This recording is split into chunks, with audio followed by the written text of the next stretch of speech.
खुलुमबाय गिबियावनो बड'लेण्ड बुब्लि नायगिरि गासैखौबो गोसो गोरबोनिफ्राय खुलुमनाय सिबिनाय बावहरनाय जाबाय। नैबे समाव आं दंफैयो जे चिरां बिजनी महकुमानि सिङाव थानाय जे मंगलियान हाथाइसालियाव दुलाराय बर' फरायसा आफादा APSCजों खुंजानाय CCE आनजादाव उथ्रिसारनाय बर'नि 39सा बर' फिसाफोरखौ जे दुलाराय बर' फरायसा आफादा जे बरायनो नैबे हाबाफारिखौ लानाय जादों। लोगोसेयैनो 39सा बर' फिसाफोर जे CCE आनजादाव उथ्रिसारनाय फरायसाफोर बिथांमोनजों लोगोसे जे आसाम गौरब बान्था मोननो हानाय बिथां सर्बेश्वर बसुमतारी बिथाङा जे पद्मश्री बान्थानि थाखाय सायख'जादों। दा बिथांखौबो मिरु दुलाराय बर' फरायसा आफादा नैबे हाबाफारिनि गेजेरजोंनो बरायनाय हाबाफारि बेखौ लाफानाय जादों। आरो लोगोसेयैनो जे मिरु रोंगौसा सायख' आनजाद बेवहायबो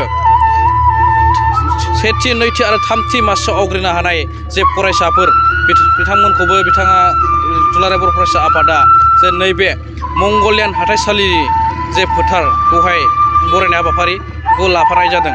दा नैबे समावहाय मिरु दुलाराय बर' फरायसा आफादनि जे नैबे हाबाफारि बेयो खोब मेहेरगोनां जानायखौ नुनो मोननाय जादों।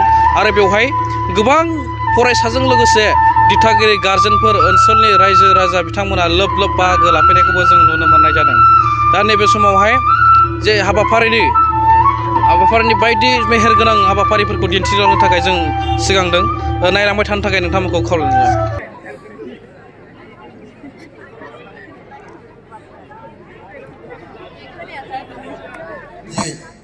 आङो दिनैनि बे बरायनाय आरो मान बावनाय हाबाफारिखौ सामलायलांनो थाखाय आखायाव लाबाय।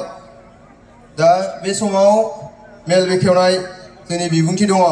दा बेयाव बे हाबाफारिया चिरां जिल्लानि बे मंगलियानाव खुंजागासिनो दङ। बे हाबाफारियावनो बाहागो लाफैनो हानाय दुलाराय बर' फरायसा आफादनि मानगोनां आफादगिरि श्री दिपेन बर', बे हाबाफारियाव जोंनि हांख्रायनाय बायदि बाहागो लाफैनो हानाय श्री राजदीप बर' बिथांखौ गावनि गोथार सिनायथिखौनो खावलायबाय आरो गांसे आर'नाइजों बरायनो थाखाय गुरै खावलायदों।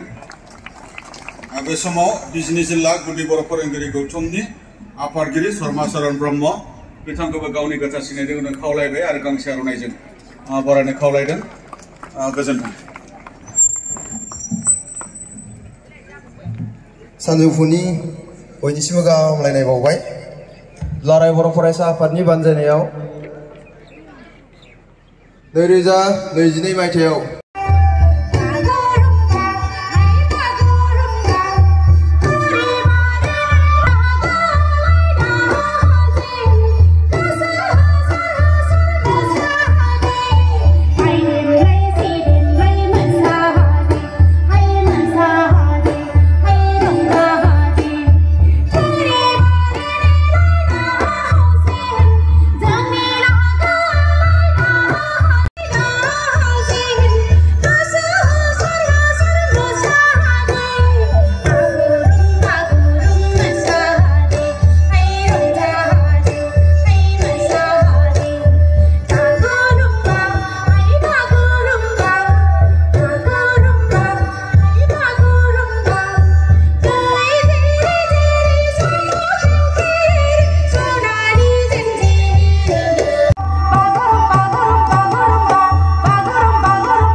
सेरफांगुरि बाजार सुरुमा माग बिहु दामाका अफार लाबोदों।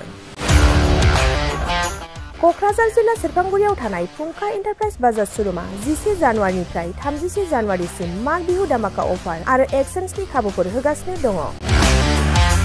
नोंथांमोना सेरफांगुरियाव थानाय फुंखा एन्टारप्राइज बाजार सुरुमाव खुंफुंजानाय माग बिहु दामाका अफार एक्सचेन्जआव फैनानै नोंथांनि लुबैनाय बाजाजनि बाइकखौ लांफैनो हागोन। बाजाजनि बाइक सालायनो मोजां मोनग्रा रायजो राजाफोरनो फुंखा एन्टारप्राइज बाजाज शोरूमा लोगोसे मोजां अफारफोरबो लाबोदों। बेफोरनो जाबाय 90% लन, गंनै हेलमेट फ्रि, केस होनानै बाइक बायगिरिफोरनो 1000 रां केसबेक हरफिननाय जागोन आरो माग बिहु दामाका अफार एक्सचेन्जजों लोगोसे बाइक बायगिरिफोरनो गांसे ब्लेंकेट फ्रि हरफानाय जागोन। फुंखा एन्टारप्राइज बाजाज शोरूमा आरो मोजां खाबुबो होबावदों। 500 रां होग्रोनानै गोसोबायदि बाइकखौ आवग्रिना दोननो हागोन आरो गासै गारिजों लोगोसे मोनफा मोनफायै इस्युट गिफ्ट हरफानाय जागोन। आबुङै मिथिबावनो थाखाय 8135872656 आरो 9101547892 जानबुं नम्बराव खौरां लाहरनो हागोन।